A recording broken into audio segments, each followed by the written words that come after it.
So hey guys, welcome back to my channel Asu Virat. और आज हम लोग एक बहुत अच्छे टॉपिक पे डिस्कस करने वाले हैं कि हाउ टू मतलब क्या ऐसा टिप्स को फॉलो कर रखे, how to follow the tips that we get 95% in 10th boards.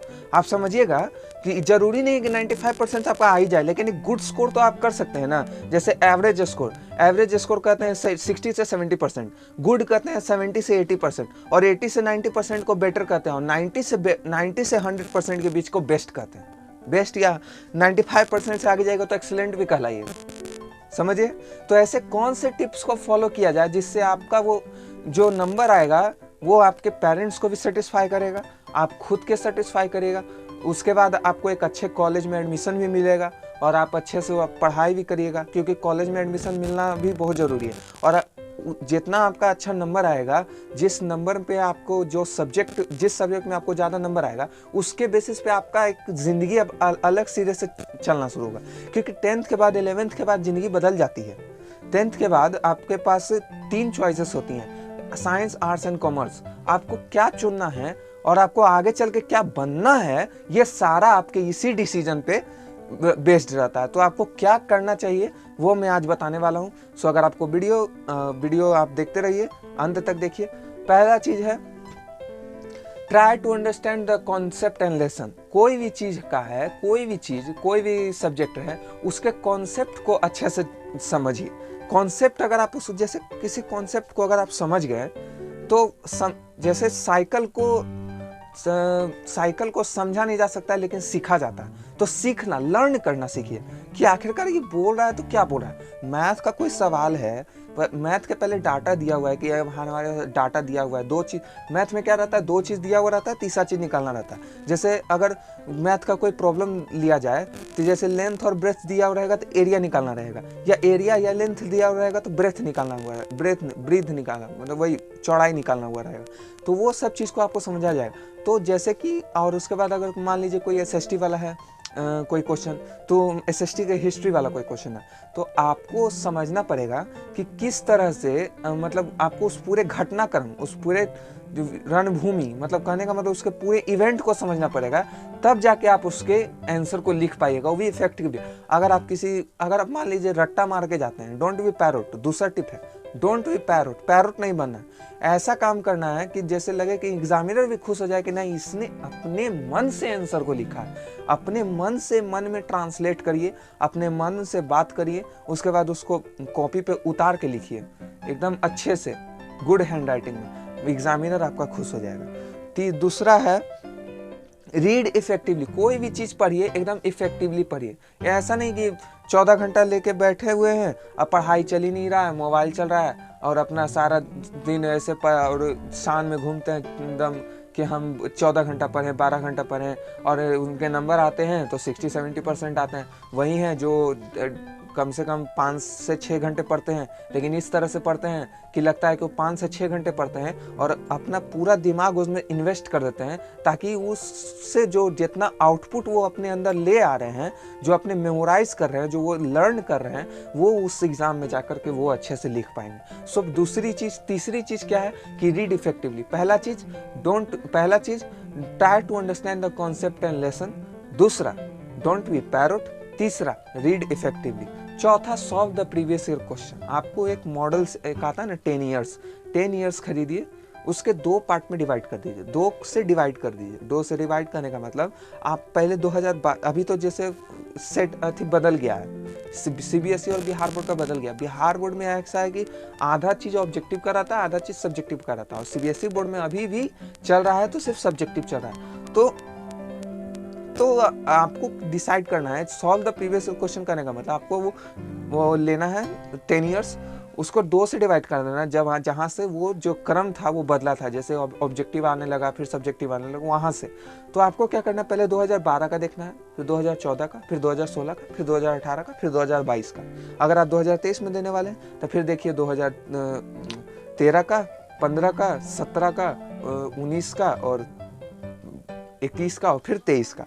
तो वो इससे क्या होगा ना कि वही रिपीटेड क्वेश्चन रहता है, आपको समझ में आएगा कि आखिरकार एग्जामिनर जो एग्जाम है आपसे पूछ क्या रहा है। अगर आप किसी टॉपिक को बहुत अच्छे तरह से पढ़े हैं तो आप सेल्फ ओरिएंटेड अगर आप हो जाते हैं, आपको अगर जिसे कहा जाता है ना अंतर्यामी होना, जैसे नहीं कहा जाता है कि अरे वो तो अंतर्यामी है, उसने तुरंत मेरी बात को पकड़ ली, नहीं, वो अंतर्यामी नहीं है, वो सेल्फ ओरिएंटेड है। आपको सेल्फ ओरिएंटेड बनना है। ऐसा पढ़िए कि जैसे कोई टॉपिक पढ़ रहे हैं, जैसे स्टेट जनरल की अंतिम बैठक 175 वर्ष पहले हुई थी, तो अगर जिससे क्वेश्चन पूछेगा ना कि स्टेट जनरल के अंतिम बैठक कब हुई थी, 9th क्लास का है, स्टेट जनरल की अंतिम बैठक कब हुई थी, तो 175 वर्ष पहले हुई थी। तो 175 वर्ष वहां पे खाली स्थान है, तो वहां पे क्वेश्चन मार्क लग जाएगा, तो वही क्वेश्चन हो जाएगा कि आखिरकार कब हुई थी, तो आप वहां पे भरिएगा 175 वर्ष पहले, यानी 175 ईयर्स पहले।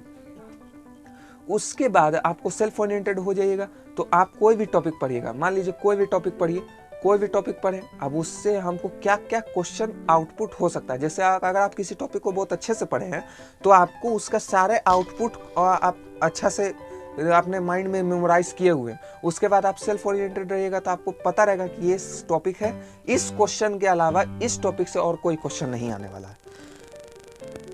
चौथा चीज है make daily targets of each subject. आपका ईच सब्जेक्ट है यानी 6 सब्जेक्ट होता है। बिहार बोर्ड में 6 सब्जेक्ट, सीबीएसई बोर्ड में 6 सब्जेक्ट। बिहार बोर्ड में संस्कृत रहता है, सीबीएसई बोर्ड में कंप्यूटर रहता है। आपको क्या करना है कि एक सप्ताह है आपका, 7 दिन है आपके पास, आपको क्या करना है 6 दिन एक एक सब्जेक्ट का डेली टारगेट बना देना है कि मुझे ये चीज अचीव करनी है। और 7th दिन I mean to say that Sunday को आपको सारा चीज को रिवाइज करना है, सारा चीज को कंपाइल करके एक ऐसा क्वेश्चन प्रैक्टिस सेट बनाना है जो उसको आपको लगे कि वो भी हार्ड बनाना है, इजी नहीं बनाना है। इजी तो सब कुछ तो बन जाएगा, जो आपको आता है उसको तुरंत साइड करिए, जो आता है उसको तुरंत साइड करिए, जो नहीं आता उस पर क्वेश्चन मार्क लगे, क्वेश्चनिंग करिए कि अब मुझे ये नहीं आ रहा है, मुझे ये नहीं आ रहा है, मुझे ये करना चाहिए, मुझे ये करना चाहिए, क्वेश्चनिंग करिए।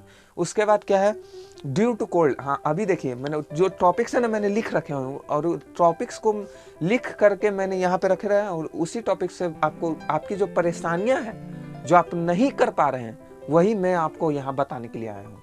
जैसे ड्यू टू कोल्ड, अभी सर्दी का मौसम है, सर्दी का मौसम है, अभी सब कोई रजाई से निकलना चाहता नहीं है। रजाई से नहीं निकलिएगा तो काम नहीं होगा। थोड़ा सा रजाई से निकलिएगा, बाहर ठंड की मौसम है, तुरंत आपको ठंड लगेगा, दोबारा आप रजाई में चल जाइएगा। आप रात को सोचिएगा कि 5 बजे उठ के पढ़ेंगे, 5 बजे अलार्म बजते रहेगा, आप अलार्म को ऑफ करिएगा, उसके बाद फिर 9 बजे तक सोए रह जाइएगा, फिर वही कहानी रह जाएगा। तो नहीं, वैसा काम नहीं करना है। ऐसा अगर आपको ठंड है आप रात ही को टारगेट कंप्लीट कर लीजिए। आपका जो डेली प्रैक्टिस कर रहे हैं वो रात को ज़्यादा कर लीजिए। आराम से सुबह में 8 बजे उठिए, जैसे मम्मी उठा देगी आपको, 8 बजे उठ जाना है आपको। उसके बाद ड्यू टू कोल्ड मेरा कहने का मतलब मेड अ स्ट्रॉन्ग योरसेल्फ। ऐसा नहीं है कि आपको दिन भर मम्मी उठाने के लिए रहेगी, आपको अपने आप को स्ट्रॉन्ग बनाना है, तब ना आप एग्जाम में भी सर्वाइव करो। अब मान लीजिए फर्स्ट सिटिंग में एग्जाम रहेगा और आपका सोने का आदत है 9 बजे तक, तब आपका आपका तो एग्जाम ही छूट जाएगा। तो वैसा काम नहीं करना है। उसके बाद है take help from the YouTube to understand the lengthy topics. कहने का मतलब जो आपको कोई सब्जेक्ट बहुत हार्ड लग रहा है या कोई टॉपिक जो नहीं समझ में आ रहा, तो YouTube पे आपको हजारों एजुकेटर ऐसे मिल जाएंगे जो आपको वो इजीली समझा देंगे। लाइक ट्रिग्नोमेट्री रेशियो को याद करना, स्टैंडर्ड एंगल के ट्रिग्नोमेट्रिक रेशियो जो मैंने वीडियो बनाया है, जैसे sin 30 का मान और cos 30 का मान, जैसे sin 30 और cos 60 में सबको कंफ्यूजन हो जाता है। आखिरकार है सबका 1/2 ही, 1/2 है। sin 30 का भी मान 1/2 है, cos 30 का भी मान 1/2 है, नहीं cos 30 का मान √3। देखिए sin 30 का मान 1/2 है, cos 60 का मान 1/2 है। तो 30 और 60 में सबको कंफ्यूजन हो जाता है कि sin 30 का क्या होगा। तो उसको अंडरस्टैंड करने के लिए आपको YouTube पे बहुत सारे ट्रिक्स भी मिलेंगे। वो ट्रिक्स को जब आप अपनाइएगा तो आप आसानी से उस चीज़ को आपको माइंड में छप जाएगा, और जब छप जाएगा तो उसके आधार पर अगर कोई मैथमेटिकल प्रॉब्लम आती है तो आप उसे सॉल्व करने के एबल रहेंगे। चौथा है टेक अ गुड स्लीप। ऐसा नहीं है कि दिन भर आपको पढ़ते ही रहना, नहीं, आपको एक गुड स्लीप भी लेना है। 8 से 9 घंटे की एक स्लीप लेनी है। आपको हेल्दी खाना खाना है, फ्रूट्स खाने हैं, ज़्यादा बाहर का सामान नहीं खाना, नहीं तो आपको एग्जाम के टाइम पे तबीयत खराब हो सकती है। फिर आपको वॉक पे भी जाना है, वॉक पे तो एकदम जाइए, वॉक पे जाइए या 1 घंटा किसी के साथ खेल लीजिए, एक बच्चे के साथ खेल लीजिए, नहीं तो किसी के ग्राउंड पे जा करके किसी लड़के लोग के साथ क्रिकेट वगैरह खेल लीजिए। खेलिए जरूर या चलिए जरूर, उससे क्या होगा ना, आपका माइंड पीसफुल रहेगा। आप ऐसा नहीं है कि आपका एग्जाम है तो आप दुनिया से कट गए, नहीं, आप दुनिया से कटे नहीं है, आप दुनिया का हिस्सा ही हैं, बस थोड़ी देर के लिए आप अलग हो गए, आपका अलगाव हो गया है। आपका पहले एग्जाम है, उसके बाद कुछ और है, उसके बाद हो गया। और revise daily guys, revise daily, एक भी दिन छोड़ना नहीं है कि रिवीजन नहीं करना। रिवीजन आपको डेली के डेली करना है। कब रिवीजन आपको करना ही करना है। आपको एक टारगेट बना लीजिए कि मुझे सुबह में अगर 2 घंटा रिवीजन करना है, या शाम में 2 घंटा रिवीजन करना है, या रात में 2 घंटा रिवीजन करना है। रिवीजन तो आपको करना ही है। और check yourself from the module practice set and previous year question. हमेशा एक टारगेट बनाइए 1 घंटा का, उसमें क्या करिए आप अपने लिमिट को पुश करते रहना चाहिए। नियंत्रण से नियंत्रण के बाहर जाना है, लिमिट से लिमिट के बाहर जाना है। क्या करिए, अपने आप को उससे चेक करिए कि आप क्या कर सकते हैं। मतलब वो मॉडल प्रैक्टिस सेट है, उसको रखिए, उसको सॉल्व कीजिए, और उसके बाद फिर उसको चेकिंग कीजिए कि आप वेयर डू यू स्टैंड, आप कहाँ स्टैंड करते हैं। उसके बाद आप कीप काम माइंड के साथ एग्ज़ाम हॉल में जाइए, एग्ज़ाम दीजिए, उसके बाद छुट्टी मनाइए, उसके बाद 11th की प्रिपरेशन करिए। और 11th की प्रिपरेशन में जो साइंस लेना चाहते हैं तो उसके लिए भी मैं अलग वीडियो बनाऊंगा, कॉमर्स लेना चाहते हो उसके लिए भी मैं अलग वीडियो बनाऊंगा, अगर आप आर्ट्स लेना चाहते हो उसके लिए भी क्या क्या करियर ऑप्शन हो सकते हैं वो भी वीडियोज़ में बनाऊँगा। अगर आपको ये वीडियो पसंद आया तो शेयर कीजिए, और गुड, थैंक्स फॉर वॉचिंग।